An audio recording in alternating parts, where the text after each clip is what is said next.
Bienvenue sur Lucien et Rébus, la chaîne où l'on explore les mystères les plus sombres et les secrets les mieux gardés du monde.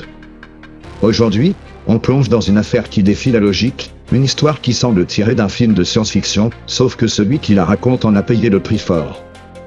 Bob Lazar, un homme traqué, effacé, mais qui continue à clamer qu'il a vu ce que nous ne devrions jamais savoir. Nous sommes en 1989.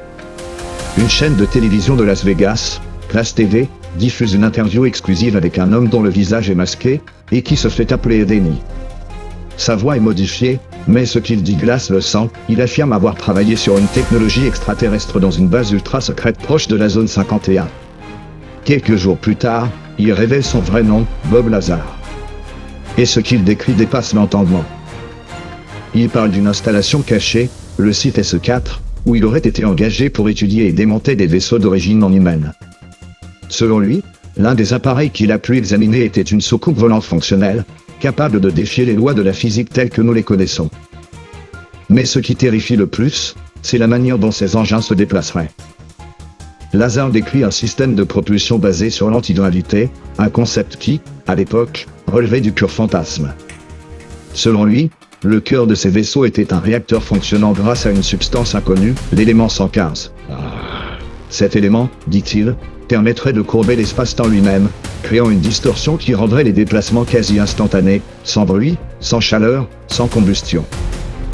Petit détail effrayant, en 1989, l'élément 115 n'existe pas officiellement. Il faudra attendre 2003 pour que des chercheurs russes parviennent à en synthétiser quelques atomes sous le nom de moscovium. Comment Lazar aurait-il pu inventer un élément encore inconnu? Mais ce n'est pas tout. Il affirme que ces vaisseaux ne sont pas d'origine humaine. Des engins retrouvés, mais depuis combien de temps?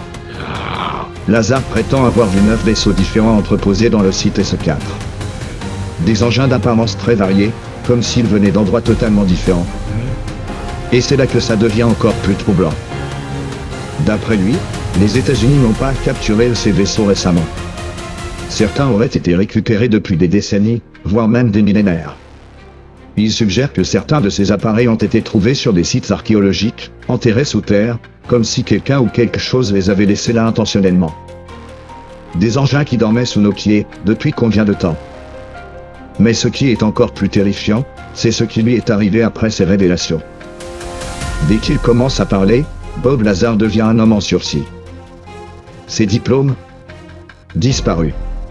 Il affirme avoir étudié au MIT et à Caltech, mais aucune trace de lui dans les archives officielles.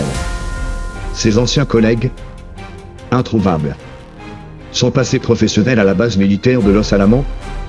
Effacé. C'est comme si quelqu'un voulait qu'il n'ait jamais existé.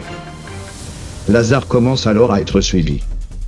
Ses amis témoignent de voitures noires qui traînent près de chez lui, de coups de téléphone anonymes. Un jour, il découvre que sa maison a été fouillée en son absence. Mais ce n'est pas tout. Il commence à souffrir de trous de mémoire, il a l'impression qu'on joue avec son esprit. Lazar raconte même qu'il a été menacé de mort, qu'on lui a fait comprendre qu'il devait se taire, ou qu'il disparaîtrait définitivement. Il aurait pu faire marche arrière, mais il a continué. Avec le temps, d'autres témoins commencent à corroborer ses dires. Des employés militaires, d'anciens ingénieurs ayant travaillé sur des projets secrets, tous confirment une partie de son histoire. Des documents déclassifiés prouvent que des objets volants inconnus ont bien été étudiés par l'armée. En 2017, le Pentagone reconnaît même l'existence d'un programme de recherche sur les ovnis. Alors, Bob Lazar a-t-il menti, ou a-t-il dit une vérité trop dangereuse? Si Lazar dit vrai, cela signifie plusieurs choses. Nous ne sommes pas seuls. Notre gouvernement a connaissance de cette présence depuis des décennies. Une technologie avancée, peut-être même une arme redoutable, est cachée au grand public. Mais la question qui fait vraiment froid dans le dos, c'est, si nous possédons ces vaisseaux, où sont leurs propriétaires? S'ils ont été récupérés, cela veut dire que quelque chose ou quelqu'un les a laissés derrière. Mais dans quel but? Sommes-nous en train de jouer avec une technologie qui ne nous appartient pas? Et surtout, attend-il de revenir la récupérer? Aujourd'hui, Bob Lazar continue d'affirmer qu'il a dit la vérité. Malgré les menaces, malgré le harcèlement, malgré les tentatives de le faire taire, il n'a jamais changé sa version. Alors, Imposteur ou lanceur d'alerte. Fabricant d'histoires au dernier rempart avant une vérité interdite. Ce qui est certain, c'est que cette affaire n'est pas terminée. Des documents continuent d'être déclassifiés, des témoins continuent de parler. Un jour, peut-être, nous comprendrons toute l'histoire. Mais ce jour-là, on ne pourra plus faire marche arrière. Merci d'avoir suivi cette plongée dans le mystère Bob Lazar sur Lucien et Rébus. Si ce genre d'affaires vous passionne, abonnez-vous et activez la cloche pour ne rien manquer. Et surtout, gardez l'œil ouvert, car parfois, la vérité est plus effrayante que la fiction.